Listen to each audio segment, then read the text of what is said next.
ये मुसलमान न होते तो शायद पुलिस की हिम्मत नहीं पड़ती कि वह इनको पकड़ करके इनको पकड़ते, मारते और वह मौत के शिकार होते। अगर ये सवर्ण जात के होते तो शायद उनको नहीं पकड़ते, न ऐसी कोई कार्रवाई करते। इसमें सीधे सीधे पुलिस कर्मी दोषी हैं। उन्होंने उनका उत्पीड़न किया, मार पिटाई की, और जब उनकी मृत्यु हो गई तो वहीं पे छोड़ के भाग गए। इससे ये साबित होता है कि वो लोग दोषी हैं। और आज हम सभी लोग, सारे विधायक हमारे जिला अध्यक्ष जी के नेतृत्व में यहाँ आए हैं और पीड़ित परिवार के साथ हैं। उनको न्याय दिलाने की लड़ाई हम हर तरीके से लड़ने का काम करेंगे। जो पुलिस प्रशासन ये कह रही है कि उनकी मौत हार्ट अटैक से हुई है, तो मैं मान लेता हूं कि पोस्टमार्टम में हार्ट अटैक से मृत्यु आई, परंतु उसका कारण क्या हुआ कि आदमी को हार्ट अटैक आया क्यों? इसका मतलब कहीं ना कहीं उसके ऊपर मानसिक प्रताड़ना दी गई हो, शारीरिक प्रताड़ना दी गई हो, जिसकी वजह से हार्ट अटैक आया। और दूसरी चीज, अगर पुलिस बिल्कुल पाक साफ रहती तो आनन फानन में इतना पुलिस बल और पीएसी बल की आवश्यकता यहाँ नहीं पड़ती। तीसरी चीज मैं कहना चाह रहा हूँ कि यदि वास्तव में पुलिस निष्पक्ष रहती और पाक साफ रहती तो आनन फानन में उनका जो है अंतिम संस्कार नहीं किया जाता। उनके बेटे ने जिस तरह से बयान दिया है, ये पुलिस पर सवालिया निशान है। और हम ही नहीं, हमारे पार्टी के राष्ट्रीय अध्यक्ष माननीय अखिलेश यादव जी एक बार नहीं कई बार कह चुके हैं कि पुलिस को जो काम करना चाहिए आज वो काम नहीं कर रही है। जो कमज़ोर लोग हैं उन्हें लगातार निशाने पे लेकर उन्हें प्रताड़ित कर रही, मानसिक शोषण कर रही है और धन उगाही कर रही है। यह घटना जिस तरह से पुलिस बता रही है उस तरह की नहीं है। यह निश्चित तौर पर पुलिसिया उत्पीड़न और उनको मारने पीटने से उनके हार्ट अटैक हुआ और उनकी मौत हुई। बहुत दुखद घटना है और लगातार उत्तर प्रदेश में इस तरीके की घटनाएं होती जा रही हैं। हमारे राष्ट्रीय अध्यक्ष माननीय अखिलेश यादव जी हमेशा इस बात को पार्लियामेंट में भी और पार्लियामेंट के बाहर भी कहते आ रहे हैं कि पूरे देश में सबसे ज़्यादा कस्टोडियल डेथ जो हो रही है वो उत्तर प्रदेश में हो रही है। अगर शासन से SIT जांच स्वीकृत हो रही थी तो एक कौन आपको किस अधिकार के तहत आप बार बार परिवार को थाने पे बैठाते थे और फिर रिश्वत लेकर के छोड़ देते थे, फिर 2 महीने बाद उसी कहानी को दोहराते थे? और ऐसी क्या, जहां एक तरफ पूरे उत्तर प्रदेश में सरकार से मिल करके अपराधी बेखौफ सड़कों पर चल रहे हैं, लोगों का उत्पीड़न कर रहे हैं, आपकी नज़र वहां पे नहीं है। पीड़ित समाज के लोग हैं तो आप ऐसे समाज को कैसे अपमानित किया जाए, कैसे?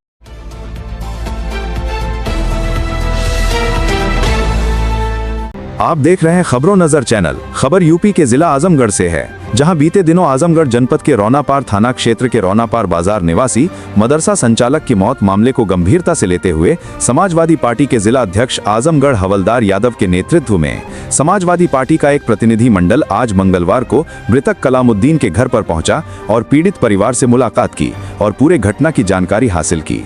पीड़ित परिवार से मिलकर समाजवादी पार्टी के नेताओं ने गहरे सदमे का इजहार किया।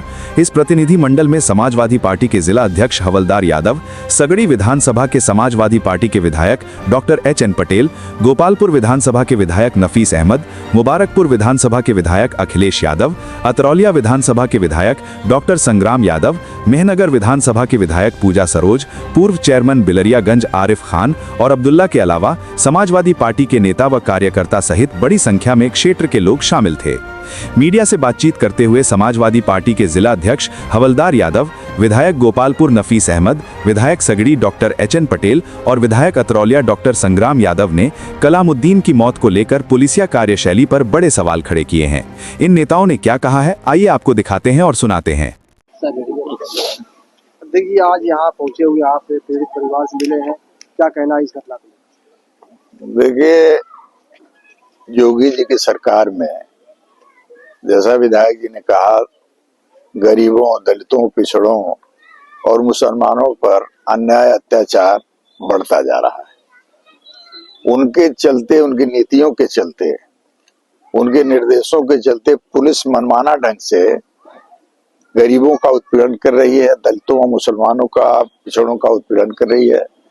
उसी कड़ी में कल जो घटना घटी है, इस घटना में निश्चित तौर पर ये मुसलमान न होते तो शायद पुलिस की हिम्मत नहीं पड़ती कि वह इनको पकड़ करके इनको पकड़ते, मारते और वह मौत के शिकार होते। अगर ये सवर्ण जात के होते तो शायद उनको नहीं पकड़ते, न ऐसी कोई कार्रवाई करते।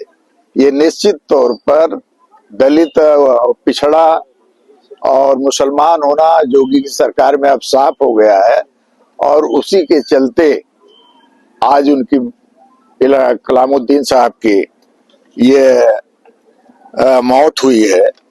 ये निश्चित तौर पर हम लोग पार्टी के, जो समाजवादी पार्टी के लोग हैं, हम लोग इस घटना को गंभीरता से लिए हैं और इसकी जानकारी भी हम लोग यहाँ आकर के लिए। यह घटना जिस तरह से पुलिस बता रही है उस तरह की नहीं है। यह निश्चित तौर पर पुलिसिया उत्पीड़न और उनको मारने पीटने से उनके हार्ट अटैक हुआ और उनकी मौत हुई। ये जो बात कह रहे हैं कि हार्ट अटैक से ऐसे नहीं।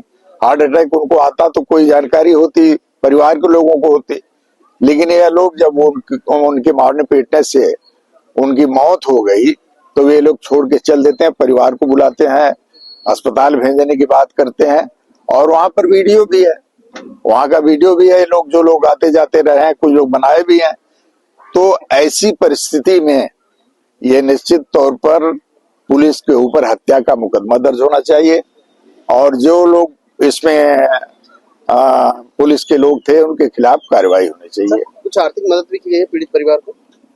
अब पीड़ित परिवार को हम लोग बात करेंगे, उस तरह का हम लोग समाजवादी पार्टी के लोग हम लोग बात करके उसको तय करेंगे। आपने पुलिस की मनमानी पर जो बेलगाम उस पर सवाल उठाया है, और इसके अलावा आजमगढ़ में बहुत सारी इस तरह घटनाएं हो चुकी हैं, तो क्या अभी तो मैं समझता हूँ आप लोग पर डे देख रहे होंगे इनकाउंटर का, जो पैर में गोली मार दी जाती है, इनकाउंटर हो जा रहा है।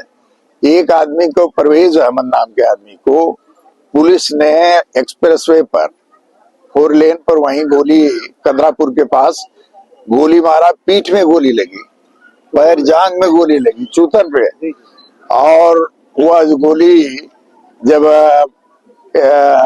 जानकारी हुई पुलिस को, पुलिस ने बयान दिया कि वो एनकाउंटर में गोली लगी, लेकिन जब वो गोली कमर में लगी, पुलिस ऑफिस ये अस्पताल गए लोग, उसको बदलवाना चाहे कि यह लिख दो एक्सीडेंट में चोट लगी है, डॉक्टर ने नहीं सुना, और इसके बाद उसने, डॉक्टर ने लिखा कि यह गोली लगने से चोट आई है, और वह गोली निकाली भी गई।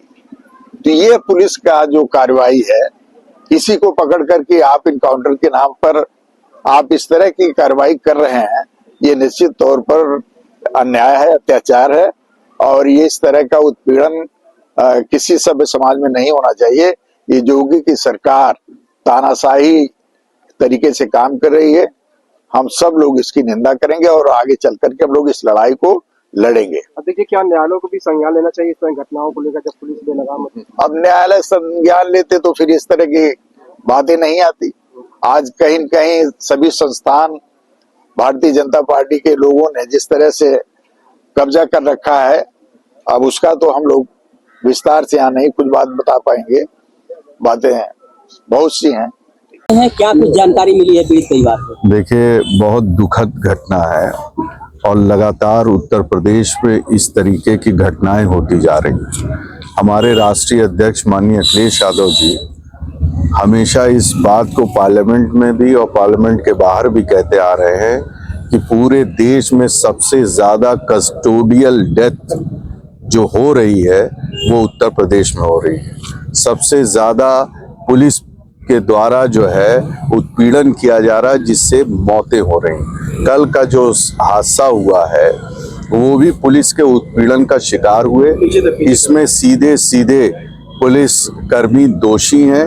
उन्होंने उनका उत्पीड़न किया, मार पिटाई की, और जब उनकी मृत्यु हो गई तो वहीं पे छोड़ के भाग गए। इससे ये साबित होता है कि वो लोग दोषी हैं।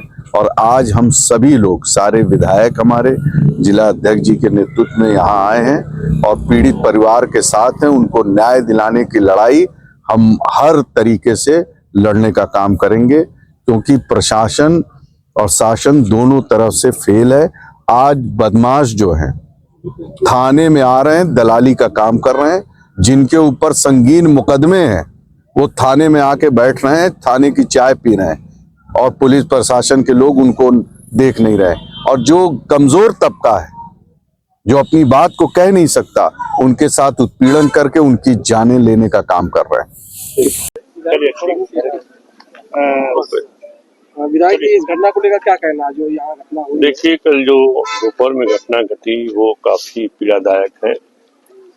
दूसरी चीज की जो पुलिस प्रशासन ये कह रही है कि उनकी मौत हार्ट अटैक से हुई है, तो मैं मान लेता हूं कि पोस्टमार्टम में हार्ट अटैक से मृत्यु आई है, परंतु उसका कारण क्या हुआ कि आदमी को हार्ट अटैक आया क्यों?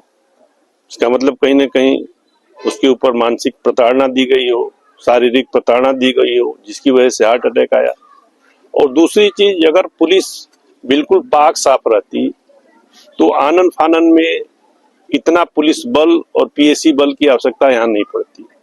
तीसरी चीज मैं कहना चाह रहा हूँ कि यदि वास्तव में पुलिस निष्पक्ष रहती और पाक साफ रहती तो आनन फानन में उनका जो है अंतिम संस्कार नहीं किया जाता। तो कहीं ना कहीं यहाँ पे साफ साफ दिख रहा है। और जैसा कि हम लोगों को मतलब उनकी बेटी ने बताया कि उनको प्रताड़ना दी जा रही थी।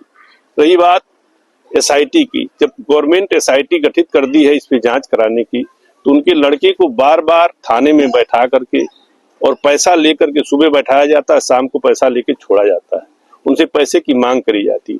तो जाहिर सी बात है कि देखने में ये लग रहा है ये पूर्ण रूप से पुलिस प्रताड़ना की केस है। इस परिवार को न्याय कैसे मिलेगा? अब हम लोग इसके लिए लड़ाई लड़ेंगे और शासन से लेकर प्रशासन तक और माननीय हमारे राष्ट्रीय अध्यक्ष जी के संज्ञान में ये बात जाएगी और हम लोग लड़ाई लड़ने का काम करेंगे। पीड़ित परिवार की बात आपने स्वयं सुन लिया। उनके बेटे ने जिस तरह से बयान दिया है, ये पुलिस पर सवालिया निशान है।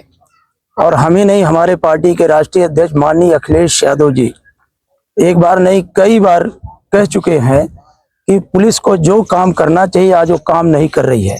जो कमजोर लोग हैं उन्हें लगातार निशाने पे लेके उन्हें प्रताड़ित कर रही, मानसिक शोषण कर रही है और धन उगाही कर रही है। अगर शासन से एसआईटी जांच स्वीकृत हो रही थी तो एक कौन आपको किस अधिकार के तहत आप बार बार परिवार को थाने पे बैठाते थे और फिर रिश्वत लेकर के छोड़ देते थे, फिर 2 महीने बाद उसी कहानी को दोहराते थे? और ऐसी क्या, जहां एक तरफ पूरे उत्तर प्रदेश में सरकार से मिल करके अपराधी बेखौफ सड़कों पर चल रहे हैं, लोगों का उत्पीड़न कर रहे हैं, आपकी नजर वहां पे नहीं है। पीड़ित समाज के लोग हैं, तो आप ऐसे समाज को कैसे अपमानित किया जाए, कैसे? और एक पहली घटना है कोई नहीं है, हिमेनगर के अंदर भी इस तरह की घटना घटी, आज यहाँ घटी, मुबारकपुर के अंदर घटी। और हमारे सांसद धर्मेंद्र यादव जी ने संज्ञान में लिया, माननीय राष्ट्रीय अध्यक्ष अखिलेश यादव जी ने स्वयं संज्ञान में लिया। हमारे जिला अध्यक्ष माननीय श्री हवलदार यादव जी कल ही परिवार के संपर्क में रहे, पोस्टमार्टम हाउस भी गए। डॉक्टर रेचन पटेल साहब जो स्थानीय विधायक हैं, और वो भी नफीस अहमद साहब जो विधायक हैं, मैं स्वयं अतरौलिया विधायक, मेनगर विधायक पूजा सरोज जी और माननीय अखिलेश यादव, सब लोग। अटैक आया है, वो क्या आया है इतने जल्दी? आखिर पुलिस इतने जल्दबाजी में क्या थी? रिश्तेदार आ नहीं पाए, उससे पहले मिट्टी करा देना, दबाव बना देना, इतना पीएससी लगा देना और इतना पुलिस फोर्स लगा करके इस तरह से, ये कहीं से उचित नहीं है, गैर कानूनी है, गैर संवैधानिक है। सर, पीड़ित परिवार को न्याय नहीं मिलेगा तो समाजवादी पार्टी किस तरह से न्याय दिलाएगी? हमारे जिलाध्यक्ष जी स्वयं इस घटनाक्रम पे नजर रखे हैं और स्वयं माननीय जिलाध्यक्ष जी ने पुलिस कप्तान से बात करके समय लिया है। अगर पीड़ित परिवार का जो पक्ष है, जिस तरह से उनके बेटे का बयान है और जिस तरह से तहरीर है, हम यहाँ से लेके शासन तक, कोर्ट तक अपने राष्ट्रीय अध्यक्ष श्री अखिलेश यादव जी के निर्देश पर उन्हें अवगत करा करके माननीय सांसद धर्मेंद्र यादव जी से संपर्क करके हमारे सभी सम्मानित विधायकगण और पार्टी का डेलीगेशन मिल करके इस पुलिसिया उत्पीड़न को उनके सामने रखेगा और न्याय के लिए हमारी पार्टी लगातार संघर्ष के रास्ते पर आके न्याय दिलाने के लिए लड़ेगी। विधायक जी, मुख्यमंत्री योगी आदित्यनाथ जी कहते हैं गुंडा मुक्त सरकार है, इसको लेकर के क्या कहेंगे? वो तो पता है, सबको पता है और आगे और पता चलेगा। हम उस पे उनकी जीरो टॉलरेंस यही है कि करोड़ों करोड़ रुपए झांसी में अधिकारियों के पास से बरामद हो रहे हैं। उनका जीरो टॉलरेंस यही है कि आज कोडिन सिरप पीने से बच्चों की जान जा रही है और अपराधी खुद उनसे मिले हुए लोग हैं, सत्ता का संरक्षण प्राप्त है। रही बात, हम आज इस घटना पे हमारा पूरा समाजवादी परिवार दुखी है। पुलिसिया उत्पीड़न के खिलाफ हम सड़कों पर भी आएंगे, न्याय के लिए कोर्ट का भी दरवाजा खटखटाएंगे। हमारे राष्ट्रीय अध्यक्ष जी स्वयं इस पे पहल करेंगे। हम सब पुनः कल माननीय जिलाध्यक्ष जी के नेतृत्व में पुलिस कप्तान से मिल करके इस घटनाक्रम को अवगत कराएंगे। गुंडा मुक्त सरकार है, इसको लेकर के क्या कहेंगे? वो तो पता है, सबको पता है और आगे और पता चलेगा। हम उस पे उनकी जीरो टॉलरेंस यही है कि करोड़ों करोड़ रुपए झांसी में अधिकारियों के पास से बरामद हो रहे हैं।